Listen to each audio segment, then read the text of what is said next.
Ayan mga katoings, isang mapagpalang gabi po ng Sabado po sa inyong lahat. Today is August 5, 2023 po. So ayan, nandito po ako sa lugar kung saan gaganapin po yung sinasabi ko pong surprise po para po sa inyong lahat. So nandito, nakikita niyo po yung mga tao, sobrang dami po talaga. So pasensya na po kayo ha. Huwag niyo na po pansinin yung mukha ko. Tignan nyo na lang po yung mga nasa background ko at sa mga nasa likod ko, kung sa mga kilid-kilid ko dyan. Thanks. So anyways, ito po yung vlog na gagawin ko po. Saksakan po ng daming tao. At sa mga ibang clip po ng video na to, ng vlog po na ito, makikita nyo po kung gaano kadami po sa bandang kabila pa rin po. Grabe po talaga, sobra, promise. Again, muli, see you later po mga katoings. Isang mapagpalang umaga na po ng Sabado sa ating lahat mga katoings. Today is Saturday, August 19, 2023 po. Ayan, nag-voice over po ako para pasalamatan po kayong lahat. Sa lahat po ng mga nanood ng part 1 and part 2 sa sumama po sa akin sa premiere po natin. At syempre yung mga manonood pa after. Kaya ako po nagawang paghatiin lahat ng vlog na ito kasi sa dami po ng clips na ginawa ko, syempre po mula nung pumunta ako at hanggang sa maganap yung event po na yan. So ngayon nga po, para ma-share ko po sa inyo kung paano po ako pumunta dyan, kung ano po yung mga nakita ko, at yung mga naging ganap bago pa nagsimula yung gabi na to. Kaya para maibahagi ko po sa inyo. Diba? Parang nag-tour na rin po ako sa inyo. Parang tinur ko na rin po kayo. Di po ba? Okay lang po ba yun mga katoings? Thanks. Pagpasensyahan nyo na po ako kung nabitin po kayo or binitin ko po kayo sa vlog po natin na to mga katoings. But anyways, ayan, gusto ko po kayong pasalamatan talaga sa lahat ng sumama sa premiere at mga nanood po ng vlog po na ito at sa mga manunood pa po. Thank you po talaga mula sa aking puso po. At ayan, nagsisimula na po magsalita yung pinaka civil servant or empleyado ng pamahalaan ng City Hall po na yan. At sa pagkakaalam ko po, siya po ang or maybe po, siya po ang city mayor po ng city na pinuntahan po natin sa kabilang prefectures po. So anyways mga katoings, sana po ma-enjoy nyo po yung vlog na to at sana po ma-enjoy nyo po yung moment na kung saan naganap po nitong nakaraang August 5, 2023 po. Enjoy the moment mga katoings. Sana magustuhan nyo po. Maraming salamat po sa pagsama nyo po sa akin. Enjoy! Walang kukurap mga katoings!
同行事件。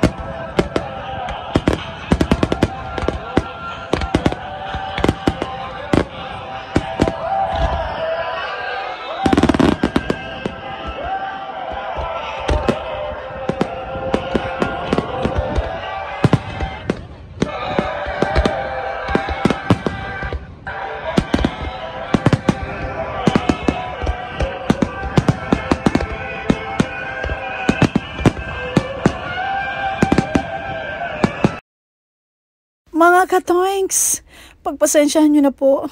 Muli, mag-voice over po ako. Hindi ko po inaasahan na slow mo na po pala yung napipindot ko. Toinks, toinks, toinks! Yan mga katoinks. Ano po, sa mga oras po na ito, na-enjoy nyo po ba yung napapanood nyo po? Sana po ay nagustuhan nyo po yung mga kuha ko at para po talaga sa inyong lahat yan. So pagpasensyahan nyo na po dahil napindot ko nga po yung slow mo at ayan, makikita nyo naman po yung mga iba't ibang disenyo. Kasi ako po talaga, sobra ako na-overwhelm po ng mga moment po na yan, ng mga oras po na yan, nung araw po na napanood ko po yan, yung gabi po na yan, what I mean. Grabe po talaga.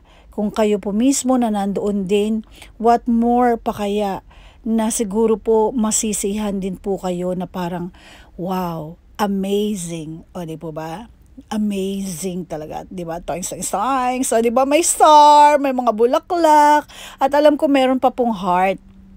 Kaya talaga naman pong nakakatuwa po yung kanila pong ginawa. Kasi kumbaga alam niyo po ba mga katoings, yan po yung isa sa pride ng Japan, yung fireworks po. Kasi kung isi-search niyo po yan, lilitaw at lilitaw din naman po ang bansang Japan kung saan yung mga magagandang fireworks po sa buong mundo. Kasi talagang ganyan po sila ka-effort, ganyan po sila ganyan po kasi sila mga katoings, kumbaga, hindi lang po sa mga ganyang events. Kasi ang mga Hapon po, tulad po ng lagi kong sinasabi, gusto po kasi ng mga Hapon, what I mean is, ano po sila, yung lahat po ng ginagawa po nila ay kailangan magustuhan at masatisfied po ang tao sa lahat ng mga bagay or mga kung ano pa mang ginagawa nila. Ganun po sila ka-dedicated sa mga ginagawa po nila. Ganun po sila, sobra po sila. Kaya, kumbaga in short, parang perfectionist, parang alam niyo yun,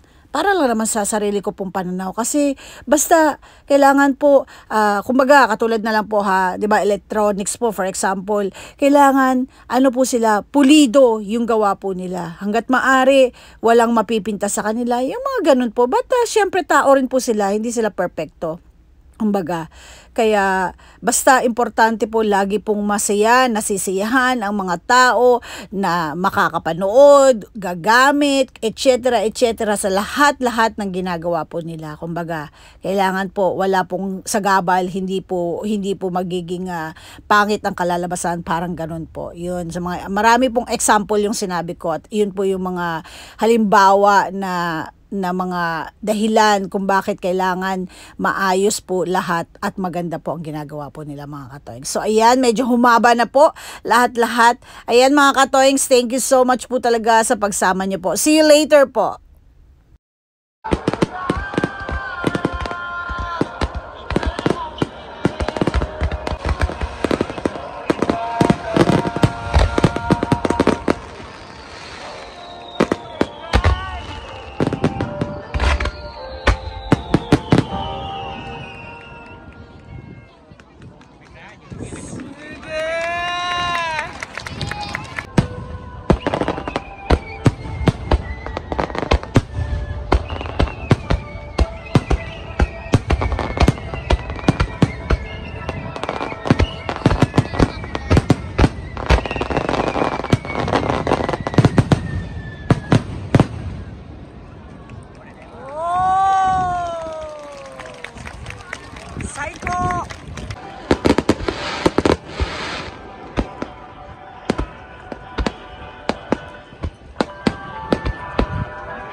Ayan mga katoings, dito na po muna magtatapos ang part 3 ng vlog natin at nawa ay na-enjoy nyo po ang pagnood at see you on part 4 po mga katoings.